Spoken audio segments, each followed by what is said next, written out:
गया, यहाँ का पता लग गया क्या स्थिति है, तो इस प्रकार हमने इन क्रियाओं से वापस होना है।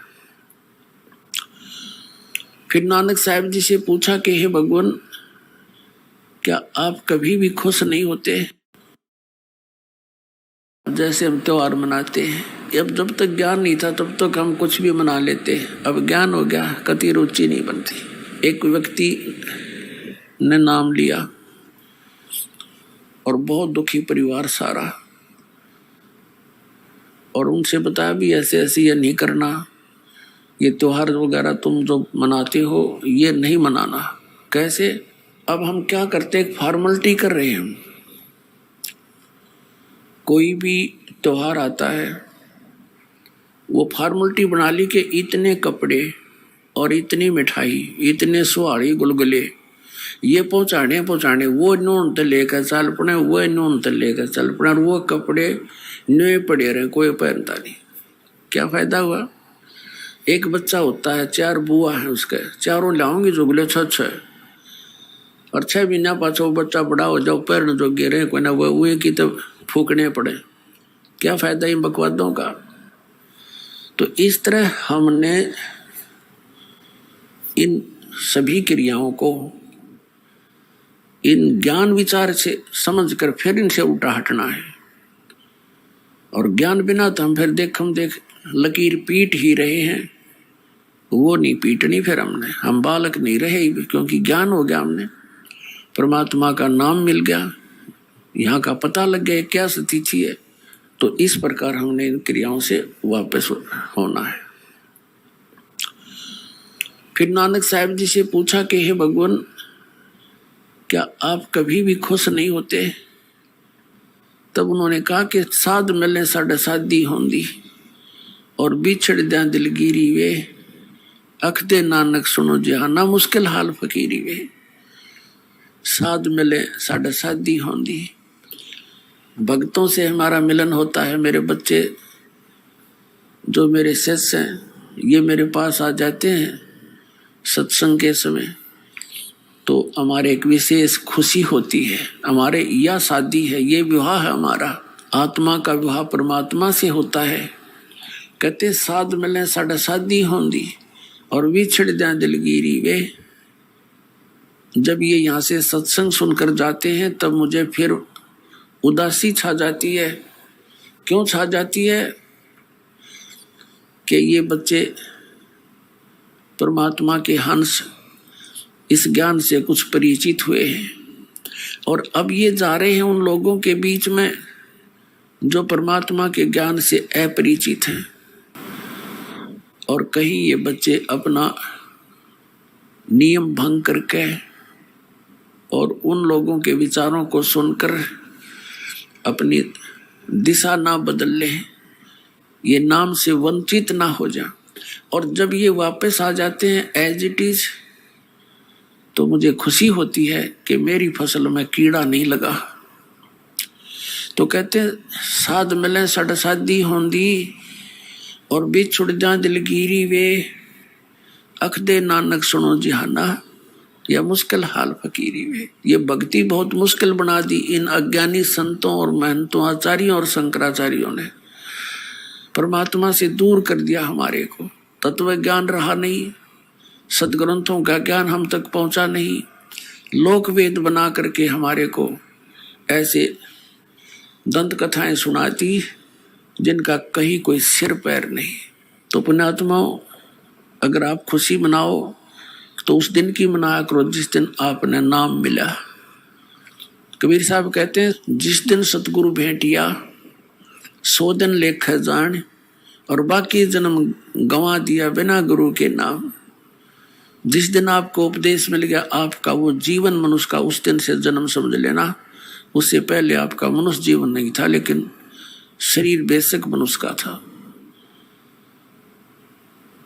जा दिन सतगुरु भेंटिए सो दिन लेख जान, बाकी समय व्यर्थ गया तेरा बिना गुरु के नाम। तो पुण्यात्माओं,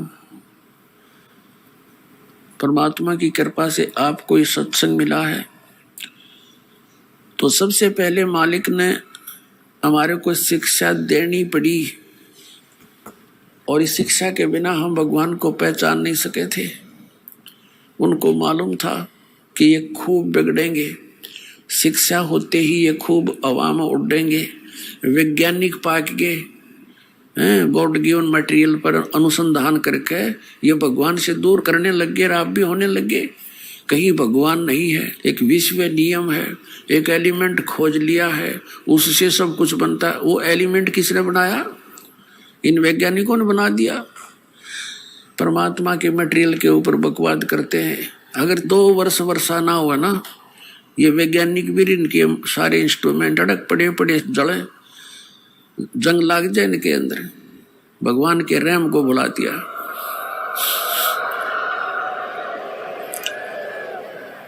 भगवान से कोसों दूर कर दिया हमारे को, और क्या बनाया इन्होंने? परमाणु बम बना लिया अपना नाश करने के लिए। है तेरा के जो भी।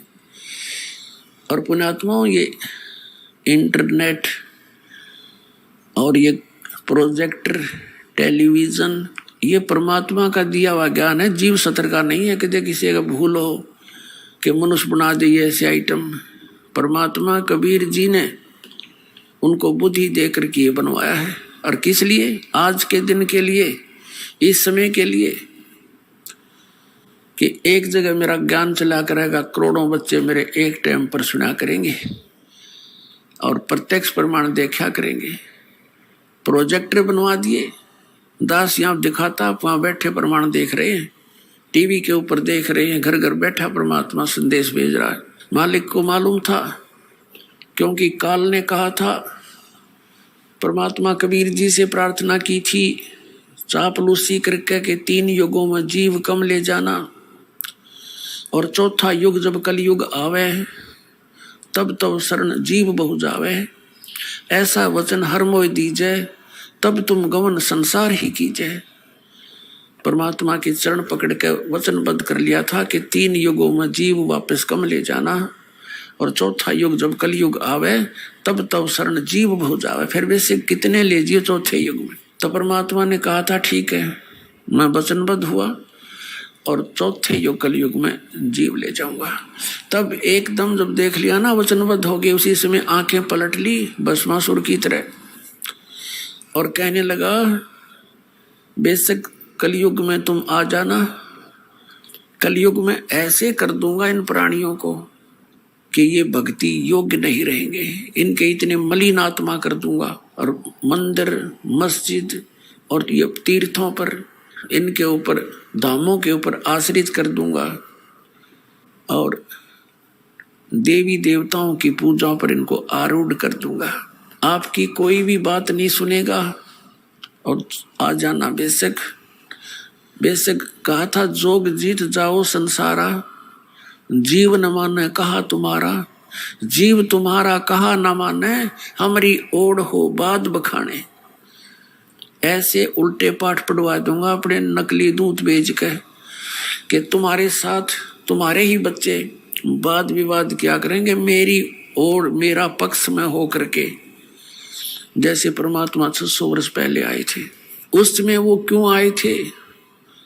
इसलिए आए थे कि इस कलयुग में वो मेरे बच्चे मुझे पहचान लेंगे। वो लीला करके चले गए जो भगवान किया करता है। अब उस भगवान के पहचानने में हमें बहुत आसानी हो गई है। यदि 600 वर्ष पहले परमात्मा ना आते तो हम कैसे पहचानते परमात्मा कौन है? भगवान जो लीला किया करते हैं वो प्रत्येक युग में ऐसी ही करते हैं, और उन लीलाओं का प्रमाण हमारे सदग्रंथों में मिलता है। पवित्र 4 वेदों में परमेश्वर की वो महिमा का गुणगान है जो भगवान किया करता है। तो वो लीलाएं किसने की? वो 600 वर्ष पहले बनारस में, काशी शहर में, भारतवर्ष के इस पावन धरती पर आए, दुल्हा रूप में, धारणक रूप में रहे थे 120 वर्ष। वो कबीर परमात्मा, उन्होंने वो लीलाएं की हैं जो वेदों में प्रमाण है जिनका। तो who is God? Kabir is God. परमात्मा कौन है? कबीर साहब परमात्मा है। और परमेश्वर ने 600 वर्ष पहले कहा था वेद मेरा भेद है, मैं ना वेदन के माही, और जौन वेद से मैं मिलूं ये वेद जानते नहीं। परमात्मा ने कहा था कि ये चारों वेद मेरा ही भेद यानी मेरी महिमा का गुणगान ही कर रहे हैं, लेकिन इन चार वेदों में वर्णित विधि से मेरी प्राप्ति नहीं हो सकती, सतलोक प्राप्ति नहीं हो सकती, अमरलोक प्राप्ति नहीं हो सकती। इनमें पूजा की विधि नहीं है वो जो सतलोक जा सके हम। तो उसकी पूर्ति करने के लिए परमात्मा स्वयं आते हैं प्रत्येक युग में और अपने मुख कमल से वाणी बोलते हैं। चारों युग में संत पुकारे, कूक कहा हम हेल रे, हीरे माणक मोती बरसे, ये जग चुभता ढेल रे। कबीर परमात्मा कहते हैं चारों युग में मेरे संत पुकारे, जिनको परमात्मा मिले सतलोक लेकर गए, उनको फिर वापस पृथ्वी पर अपने गवाह बना कर छोड़ा। तो उन्होंने आंखों देखा भगवान का, वो वर्णन किया, उनकी महिमा को बताया। उसके विषय में परमात्मा कहते हैं चारों युग में संत पुकारे, कूक कहा हम हेल रे, हीरे माणक मोती बरसे, ये जग चुभता ढेल रे। चारों युग में मेरे संतों ने यही गुणगान किए, आंखों देखा मेरे को, और मैंने भी आकर के ऊंचे ऊंचे स्वर में कहीं भी खड़े हो गए मदारी की तरह, एक तारा हाथ में लेके अपनी पवित्र वाणी से, अमृत वाणी से वहाँ वर्षा करने लगे अपने ज्ञान की। और ऐसी यही तरीके थे, सैकड़ों व्यक्ति इकट्ठे हो जाते थे, परमात्मा की उस अमृत वाणी को सुनकर गदगद हो जाते थे। परमात्मा के मुख से बोली हुई वाणी भी जितने भी वहाँ उपस्थित लोग सुना करते थे, उनके बहुत से पापों का वो नाश हो जाता था। यानी वो अपने बच्चों को फिर से भक्ति से परिपूर्ण करने के लिए आते रहते हैं, ताकि इनमें आस्था भगवान की बनी रहे। और काल ये चाहता है कि ये नास्तिक हो जाएं, इनको कोई भी आध्यात्मिक लाभ ना हो, ऐसी भक्ति विधि प्रवेश करवा दी संसार में। और परमात्मा से मिलने वाले लाभ समाप्त हो जाने के कारण हम नास्तिकता की तरफ चल पड़े, विकारों की तरफ चल पड़े, ये बुराई करने लग गए, रिश्वत लेने लग गए, क्योंकि हम अपने फिर सूझबूझ से धनवान बनने की कुचेष्टा करने लगे। और जिसका परिणाम ये निकला, हम नास्तिक होते जा रहे हैं और दूने दुखी हो गए। जैसे कोई व्यक्ति 2 नंबर से पैसे इकट्ठे करता है, कोई मिलावट करता है, कोई रिश्वत लेता है, या कोई किसी को धोखा दे करके पैसे इकट्ठे करता है, तो उसके लिए वो विष का काम करेंगे। अब एक व्यक्ति बता रहा था, उसका इकलौता पुत्र बीमार हो गया। पहले तो अपने लोकल डॉक्टरों को दिखाते रहे, कभी आराम हो जाए, कभी फिर हो जाए, फिर ऐसे ही साधु संतों के चक्कर में पड़ गए। फिर लास्ट में जब बिल्कुल वो एट द डेथ हो गया, मरने को हुआ, तो उसको फिर पीजीआई ले गए, वो ऑल इंडिया इंस्टीट्यूट दिल्ली लेकर गए। उसकी दोनों किडनी फेल होगी, किडनियों का ऑपरेशन हो गया, किसी रिश्तेदार ने दे दुआ दिए हुए। तो फिर क्या हुआ, वो लड़का स्वस्थ हो गया, पैसे लग गए लगभग 3 लाख से ऊपर। आज से लगभग 30 वर्ष पूर्व की बातें हैं। उस समय 3 लाख की बहुत की, आज के तो 30 लाख और उस समय के 3 लाख, इतना वो था, अंतर है अब की। उस समय जो पैसे की वैल्यू थी, तो उसने क्या बताया कि मेरा लड़का स्वस्थ हो गया और पैसा इतना लग गया कि कर्जा हो गया। शादी विवाह की तैयारी कर रखी थी, विवाह से कुछ समय पहले ही दुर्घटना यानी बस एक्सीडेंट में मृत्यु होगी। अब वो इस सत्संग को सुनकर आंखों से आंसू निसूख रहे थे उस व्यक्ति के, और अपने आप को कोस रहा था कि मुझे तो थोड़ी सजा मिली भगवान, मैं इतना नीच व्यक्ति था। अपने बच्चे को सुखी करने के लिए, इसको कार और कोठियों में देखने के लिए मैंने ऐसी गलतियां की कि अब मेरा कलेजा फटकर आता है। 2 लाख रुपए कमाए होंगे 5-10 वर्ष में, 2 नंबर का काम करके। 2 नंबर का काम क्या था कि उस समय ये कैसेट, ये टेप चल रहे थे, टेप रिकॉर्डर से चले थे, और उनकी जो रिफल होती थी वो कैसेट, वो कहता मुझे 2 रुपए में पड़ा करती, सारी थोक कबा ला करता तोल के भाव से, और वहाँ बना बना कर नकली और ओरिजिनल कवर के अंदर भर देता था। मुझे 2 रुपए में पड़ा करती वह सारी, और मैं 32 रुपए में बेचा करता, और वो जाते टूट जाती, मेरे पास आते मैं फेंक देता, मैं क्या करूं। और आज मुझे वह सजा सही मिलते, कमाया वो पैसा तो रहा नहीं, आपके पास क्या रहा, वो पाप रह गए जो आप ना भी भोगने शेष हैं, और पैसा चला गया। तो पुण्यात्माओं, जब आपको ज्ञान होगा, ये कोई बालकों की बताई हुई बातें नहीं है, ये गॉड गिवन परमात्मा का दिया हुआ विधान है, उनका बताया हुआ ज्ञान है। ये कोई डूम बाट के गीत नहीं किसी ने स्वार्थवश गा रखे होंगे। परमात्मा ने सतपुरुष कबीर साहब ना कर ये विधान बताया है कि बच्चों, तुम विष खाना छोड़ दो यदि यहाँ भी सुखी रहना चाहते हो, जब तक तुम्हारा जीवन शेष है। और अनजान बच्चे ही गलतियां किया करते हैं, जब समझदार हो जाएगा ना,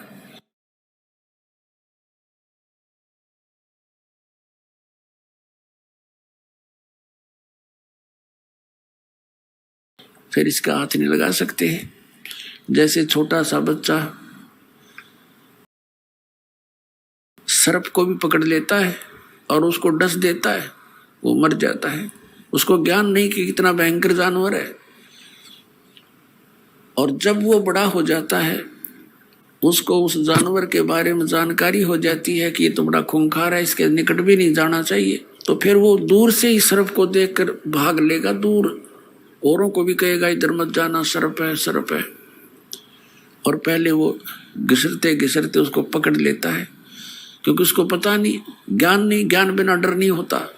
तो तत्व ज्ञान से आपको डर बनेगा। फिर उसके बारे में बताया है कि जैसे किरका जहर का रंग होरी हो, कहो कौन तिस खावे राम रंग होरी हो। जैसे विष का यानी जहर का एक कण भी पड़ा हो कहीं पर, और ये पता लग जाए ये कण विष का है, कहते उस कण ने भी कौन खावे। किरका छोटा सा कण, और ईब हम बोतल की बोतल पीवा जहर की, यानी कुछ भी ठा जा कोई आंट रही ना। बताओ किसी क्षेत्र में देख ले हाहाकार मची हुई है, किसी भी फील्ड में जाके देख लो, इंसान को संतुष्टि संतोष रहा नहीं। तो यहाँ फिर पता लगेगा कि जैसे किरका जहर का रंग हो रही हो, कहो कौन तिस खावे राम रंग हो रही हो। यानी हम धन इकट्ठा करते हैं खुशी मनाने के लिए, तो परमात्मा कहते हैं खुशी तो आपको परमात्मा के रंग में रंगे जाओगे ना, तब ये खुशी होगी, होली होगी आपकी, असली होली फिर होगी, और रोज होगी आपका होली फिर हुआ। इस प्रकार ये ज्ञान होने से पुण्यात्मा हम बहुत से पापों से वैसे ही बच जाएंगे और फिर परमात्मा पाएंगे। तो पुण्यात्माओं प्रसंग चल रहा है कि परमात्मा की भक्ति ना करने से मानव कितना दुखी हो रहा है। श्रीमद् भगवद गीता अध्याय नंबर 4 के श्लोक नंबर 32 में कहा है कि वो सच्चिदानंद घन ब्रह्म ने अपने मुख कमल से जो ज्ञान दिया है वो तत्व ज्ञान है, वो तत्व ज्ञान है जिससे आपका मोक्ष होगा, सब कर्म बंधनों से मुक्त हो जाएगा। और उस तत्व ज्ञान को मैं नहीं जानता, गीता ज्ञानदाता कहता, तत्वदर्शी संतों से पूछ ले, वो बताएंगे। इसने तो अपना पल्ला झाड़ दिया और 18 अध्याय भी बोल दिए, बात वहीं की वहीं छोड़ दी। फिर उस तत्वदर्शी संत की पहचान बताई है गीता अध्याय नंबर 15 के श्लोक नंबर 1 में श्रीमद् भगवत गीता में, के उल्टे लटके हुए संसार रूपी वृक्ष को, ये संसार रूपी उल्टा लटका हुआ वृक्ष जानो। ऊपर को जो जड़ है वो तो पूर्ण परमात्मा समझ लो, परम अक्षर ब्रह्म सतपुरुष। और ऊपर के लोक जहाँ वो मालिक रहता है वो अमर लोक है, वो सारे मिलकर अमर लोक है वो। लेकिन उसके 4 डिवीजन हैं, एक सतलोक है, दूसरा अलख लोक है, फिर अगम लोक है, और चौथा फिर अकह लोक अनामी लोक है। वो सारा अमर अक्षेत्र है, वो शाश्वत स्थान है। और उससे कहते हैं ऊपर को जड़, नीचे को तीनों गुण रूपी शाखा, रजगुण ब्रह्मा, सतगुण विष्णु, तमगुण शिव जी रूपी शाखा है। अब गीता ज्ञान दाता ने तो सिर्फ इतना बताया है, ऊपर ने तो जड़ है उसकी और नीचे ने तीनों गुण रूपी शाखा है, बाकी सब छोड़ दिया। फिर बताया कि जो इस संसार रूपी वृक्ष के सभी विभाग बतावेगा, सवेदविद, वो तत्वदर्शी संत है। पुणात्मा 600 वर्ष पहले परमेश्वर आए थे ये तत्व ज्ञान बताने के लिए, और उस समय उन्होंने क्या बताया था? अक्षर पुरुष एक पेड़ है, सरपुरुष वा की डार, और तीनों देवा शाखा है ये पात रूप संसार। अपने द्वारा रची हुई सृष्टि को रचनहार ही बता सकता है। और परमात्मा ने ये भी कहा था, गुण तीनों की भक्ति में ये भूल पड़ो संसार, कहें कबीर निज नाम बिना कैसे उतरो पार। 3 देव की जो करते भक्ति, उनकी कबू ना हो मुक्ति। अब वो क्या करते सच्चाई, और हम न लागी कड़वी, हम अपने पिता के दुश्मन हो गए, उनसे विमुख हो गए, और जिसके कारण हम आज तक धक्के यही खा रहे हैं। तो पुण्यात्माओं,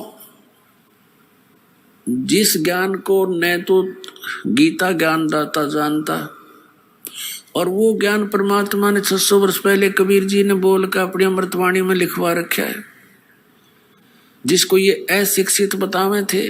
तो पुण्यात्माओं, ये भी एक विशेष रजादाता की, क्योंकि वो तो परमात्मा है, और परमात्मा का कोई भी जो क्रिया है, कोई भी कार्य है, उसमें कोई त्रुटि नहीं हो सकती।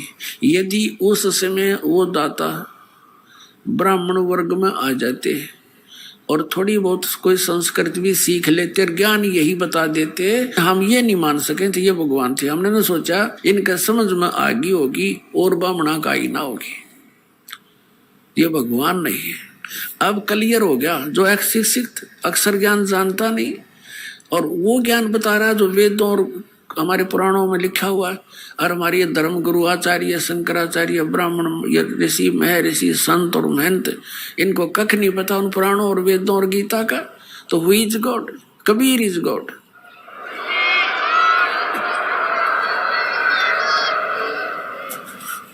अब श्रीमद् भगवत गीता अध्याय नंबर 15 का श्लोक नंबर 1 समझने में आसानी होगी। पहले चित्र देखिए, ये है उल्टा लटका हुआ संसार रूपी वृक्ष, उल्टा लटका हुआ संसार रूपी वृक्ष।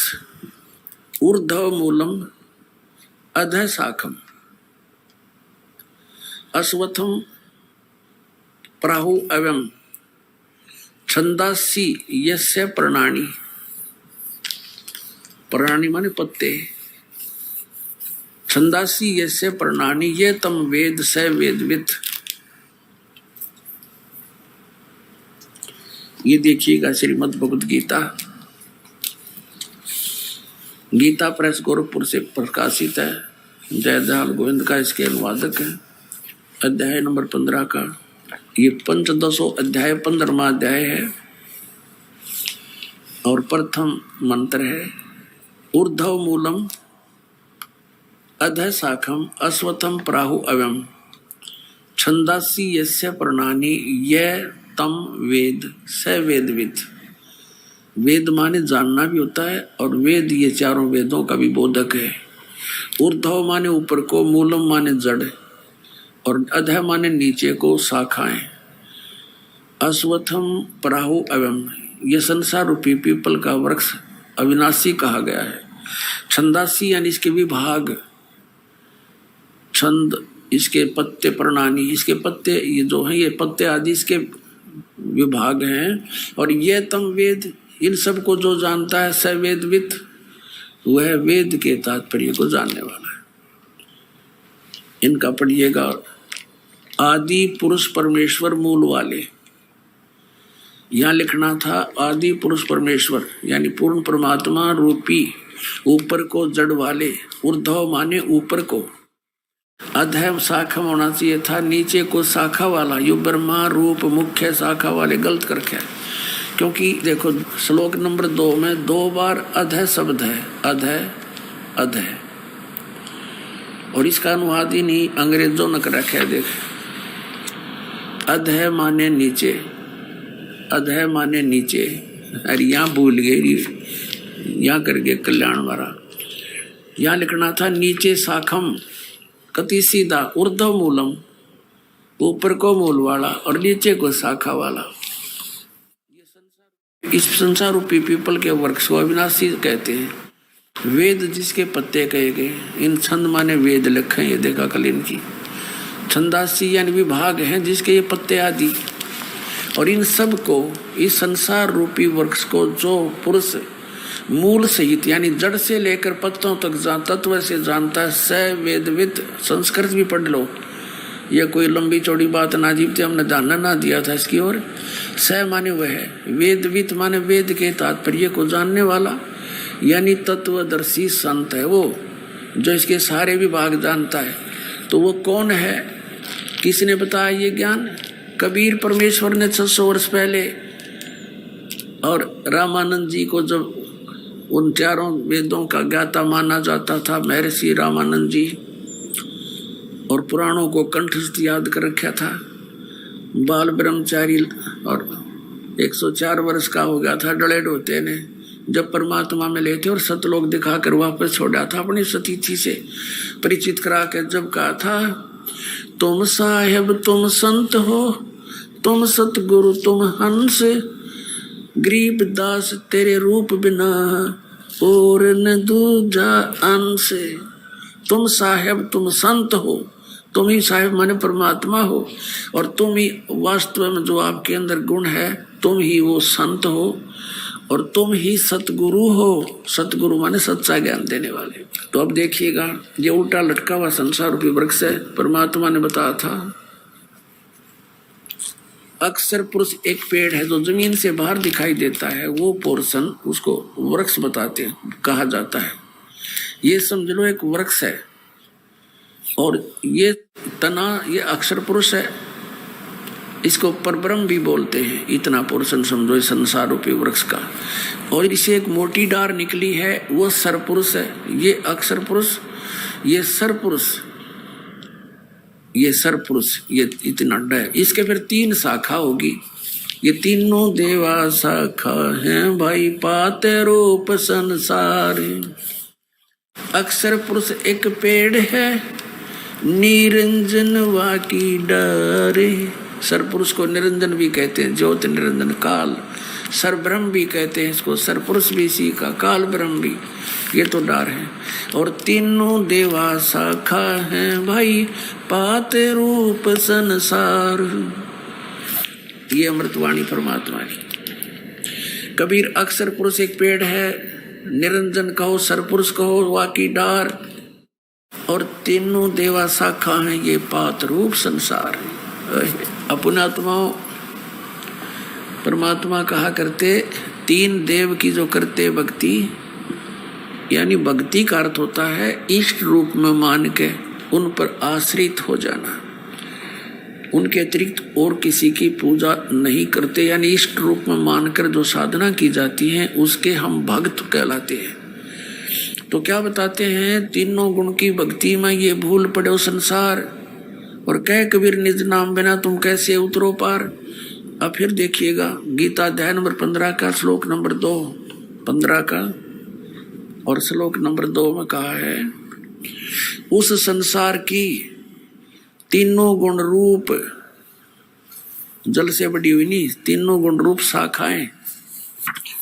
विषय परवाला शाखा, संस्कृत भी पढ़ लेंगे। विषय परवाला शाखा यानी ये विषय भोग रूप कोपलों वाली देव मनुष्य त्रिक आदि योनि रूपी शाखा नहीं, विषय विकारों वाली शाखा है। तीनों गुण रजगुण ब्रह्मा सतगुण विष्णु तम गुण शिव जी।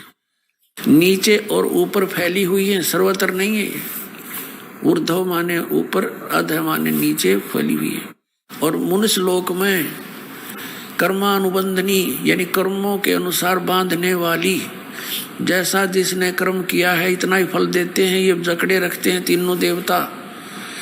ये इसकी मुख्य है, जड़ है। ये संसार रूपी वृक्ष की जड़ नहीं, हमें या बांधे रखने कर्मानुसार या बांध रखने के ये मूल कारण है। ये ब्रह्मा विष्णु महेश ये नीचे और ऊपर व्याप्त हो रही है, सब जगह नहीं। अब तीसरे में क्या कहा कि उस संसार वृक्ष का स्वरूप जैसा कहा गया है वैसा यहाँ विचार काल में गीता ज्ञानदाता कहता है, जैसा इसके विषय में जानकर बताते हैं वो यहाँ नहीं पाया जाता। वो इस संसार रूप वृक्ष का जैसा स्वरूप का है वैसा यहाँ विचार काल में यानी तेरे और मेरे गीता जी के विवेचन में, डिस्कशन में नहीं पाया जाता। यानी मैं नहीं बता पाऊंगा इसकी पूरी जानकारी, क्योंकि इसकी न आदि और न अंत है। गीता ज्ञानदाता कहता मैं इसके आदि और अंत से परिचित नहीं हूँ और न इसकी अच्छी प्रकार से स्थिति है। इसलिए इस सुविरुद्ध मूलम अति दृढ़ मूल वाले, ये नहीं अति दृढ़ मूल वाले, क्योंकि ऊपर को जो जड़ रूपी है, जैसे आपने ये देखा, देखिएगा अब यहाँ तक तो आपने देख लिया कि ये अक्षर पुरुष तो एक पेड़ हो गया जमीन से बाहर, सरपुरुष इसकी डार होगी, तीनों देवा शाखा हो गए, हम पात रूप में समझ ले। लेकिन ये जड़ भी शेष बच गई, ये है वो पूर्ण परमात्मा। इसको पूर्ण ब्रह्म कहो, परमेश्वर कहो, परम अक्षर ब्रह्म कहो, तो ये जड़ है। अब जड़ से ही सारी खुराक मिलती है पेड़ को, तो सबका धारण पोषण करने वाला भी यही परमात्मा हुआ, जो जड़ रूपी यानी परम अक्षर ब्रह्म परमात्मा है। ये जड़ है, ये परम अक्षर ब्रह्म है। ये है कौन?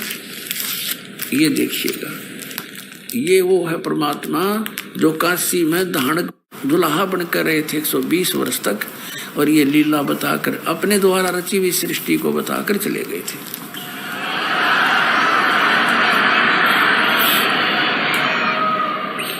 अब ये कंसेप्ट क्लियर करते हैं कि रजगुण ब्रह्मा है, सतगुण विष्णु, तमगुण शिव जी। देखिएगा ये मार्कंडे पुराण, ये मार्कंडे पुराण है,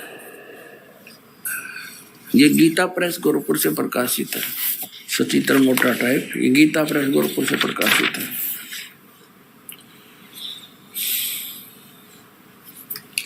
और इसके 123 पृष्ठ पर हम आपको दिखाते हैं।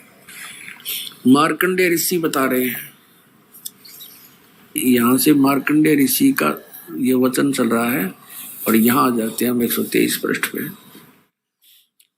अब क्या बताते हैं? रजोगुण प्रधान ब्रह्मा, तमोगुण प्रधान रुद्र, सत्व प्रधान विश्वपालक विष्णु है। ये ही 3 देवता हैं और ये ही 3 गुण हैं।